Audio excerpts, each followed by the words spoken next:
जय हिंद दोस्तों, आप सबको इंडिया में जान पर स्वागत है। दोस्तों, आप सब जानते हो कल पाकिस्तान की कराची में एक ब्लास्ट हुआ था और उसमें 3 चीनी नागरिकों की मौत हो गई थी और इसको लेकर चीन पाकिस्तान के ऊपर बहुत ज़्यादा नाराज है। और एक तरीके से जो चीन की मीडिया है और ग्लोबल टाइम्स के जो पहले हेड थे, उन्होंने ये तो धमकी दे दिया है कि ज़रूरत पड़ने पर पाकिस्तान के बलूचिस्तान पर चीन एयर स्ट्राइक भी कर सकता है। अगर ऐसा होता है, लाइक उसका होने के चांस बहुत ज़्यादा कम है, उसके ऊपर तो हम डिस्कशन करेंगे। अगर ऐसा होता है तो फिर अमेरिका, सोवियत यूनियन और भारत, इनके बाद चीन एक मतलब फोर्थ कंट्री बन जाएगा जो पाकिस्तान के ऊपर एयर स्ट्राइक करने वाला हो।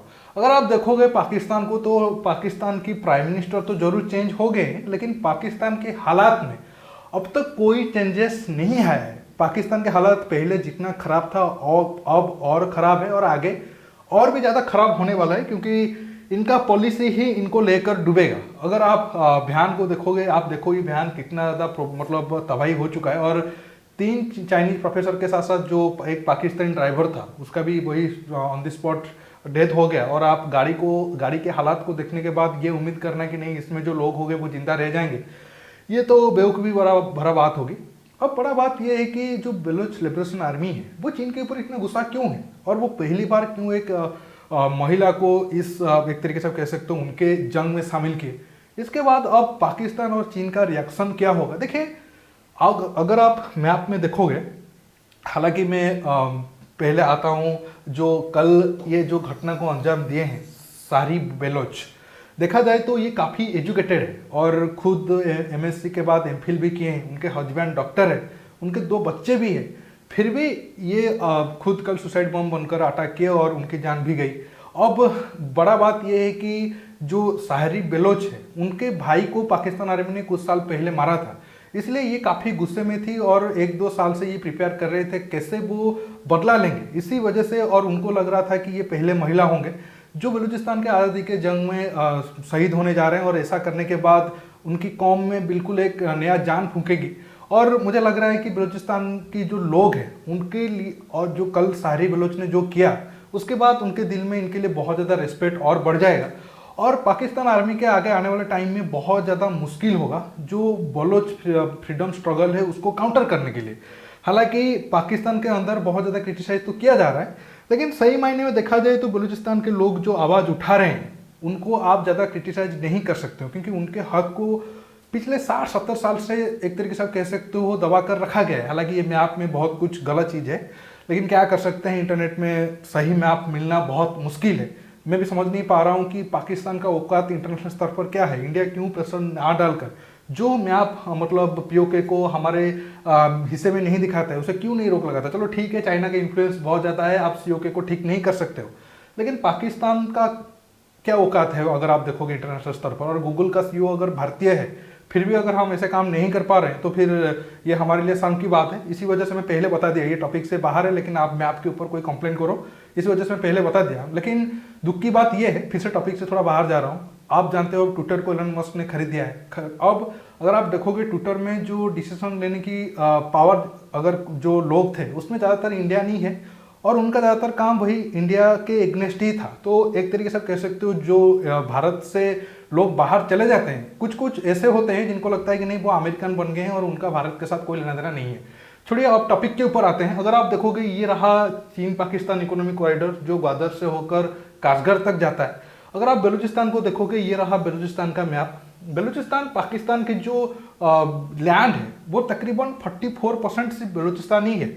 और बलूचिस्तान एक आज़ाद देश था, पाकिस्तान ने जोर जबरदस्ती एक तरीके से कह सकते हो बलूचिस्तान पर कब्जा किया जब आज़ादी मिल गई।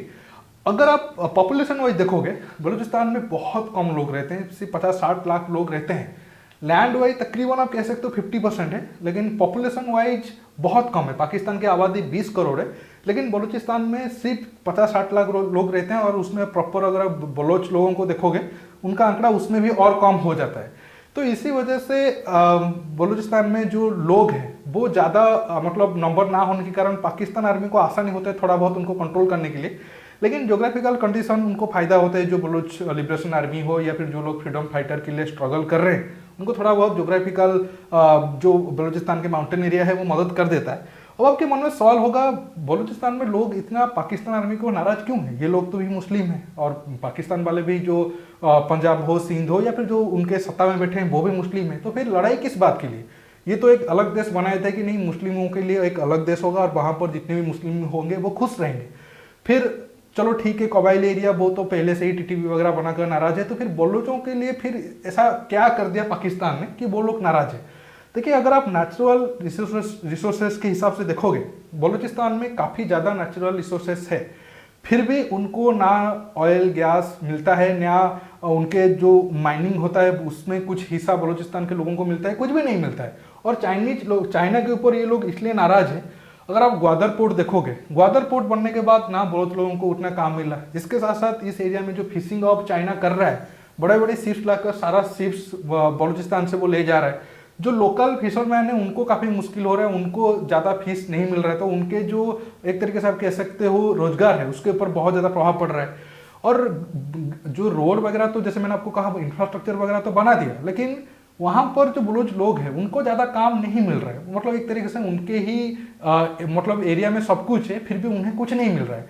तो इस वजह से ये लोग बहुत ज़्यादा नाराज है। पहले पाकिस्तान के ऊपर अटैक कर रहे थे, अब चीन को वो टारगेट करना शुरू कर दिए हैं।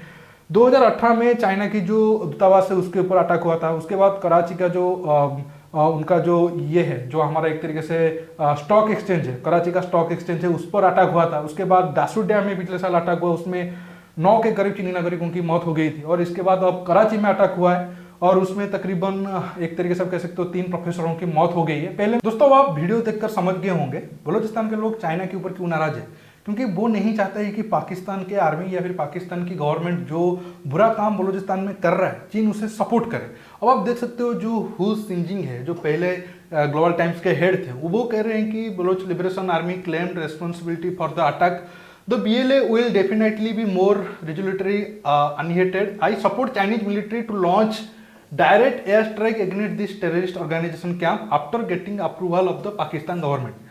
वो आखिर में ये भी कहें कि पाकिस्तान गवर्नमेंट का अप्रूवल मिलने के बाद पाकिस्तान में जहां बलूचिस्तान के कैंप है, लिबरेशन आर्मी का कैंप है, या फिर ये जो लोग जहां पर एक्टिव है, तो उस एरिया पर चीन एयर स्ट्राइक करे। हालांकि ये भी आपको याद होगा, जब दासूर डैम में 9 के करीब चीनी इंजीनियरों की जान चली गई थी, ना सिर्फ चाइना वो प्रोजेक्ट रोका था और ये भी मांगा था कि नहीं आप उनको जो एक तरीके से पैसा दो, जो इंजीनियरिंग की फैमिली है उनके फैमिली को आप पैसा दो। इसके साथ साथ उनके मीडिया में मिसाइल अटैक करने के लिए भी धमकी दिया गया था। अब ये दूसरी बार एयर स्ट्राइक की धमकी दी है, लेकिन ऐसा होना पॉसिबल नहीं है। हालांकि एयर स्ट्राइक तो होगा जरूर, लेकिन चाइना नहीं करेगा। चाइनीज ओरिजिन के जो फाइटर जेट है, J-17 है या फिर J-16 अब J-10 अब जो पाकिस्तान को मिला है, उसके जरिए शायद पाकिस्तान के आर्मी और बलूचिस्तान में जो निहत्ते मासूम लोग हैं उनके ऊपर बमबारी करे। हालांकि वो पहले से भी किए हैं, F-16 से या फिर हेलीकॉप्टर से बॉम्ब गिराए हैं, या फिर जिंदा लोगों को हेलीकॉप्टर से ऊपर लेकर नीचे ही फेंके हैं। उनके लिए कोई बड़ी बात है नहीं। तो फिर अब फिर से वो ये काम करना शुरू कर देंगे, लेकिन ऐसा करने से उनकी प्रॉब्लम सॉल्व नहीं होगी। आप देखो, जो सायरा बलोच है, ये कोई गरीब फैमिली से नहीं थी या फिर वो कोई भटके हुए नौजवान नहीं थे, बिल्कुल एजुकेटेड फैमिली से थी और अच्छा खासा नाम भी था। ऐसा करने के पीछे देखो, जब कोई एरिया में जो आप एक तरीके से कह सकते हो रिच फैमिली है, अगर वहाँ से ऐसे लोग निकल रहे हैं जो ग्राउंड में होंगे, आप सोचो वो और कितना गुस्से में होंगे और वो कितना और रेडिकलाइज्ड होंगे। रेडिकलाइज्ड इन द सेंस मैं कह रहा हूँ कि पाकिस्तान आर्मी के खिलाफ होंगे। तो अब पहले से ही टीटीपी वो पश्तूनवाला एरिया पाकिस्तान के खिलाफ है, बलूचिस्तान पहले से ही मतलब था, अब वो ज़्यादा और बढ़ रहा है। अगर अब तालिबान और बलूचिस्तान का गठबंधन हो जाएगा तो फिर पाकिस्तान आर्मी को पाकिस्तान के अंदर खासकर पंजाब में अटैक होने में मतलब वो रोक नहीं पाएंगे और उनके लिए बहुत ज़्यादा प्रॉब्लम क्रिएट हो जाएगा। अब इंटरेस्टिंगली ये देखना होगा, ये होने के बाद अब पाकिस्तान गवर्नमेंट कैसे इस मतलब ये मसले को सुलझाने की कोशिश करता है। क्या वो साइलेंटली सुलझाने की कोशिश करेंगे? अगर ऐसा करना होता तो वो बहुत पहले कर लेते। अगर अब वो ज़्यादा फोर्स यूज करेंगे तो उनको ज़्यादा नुकसान होगा।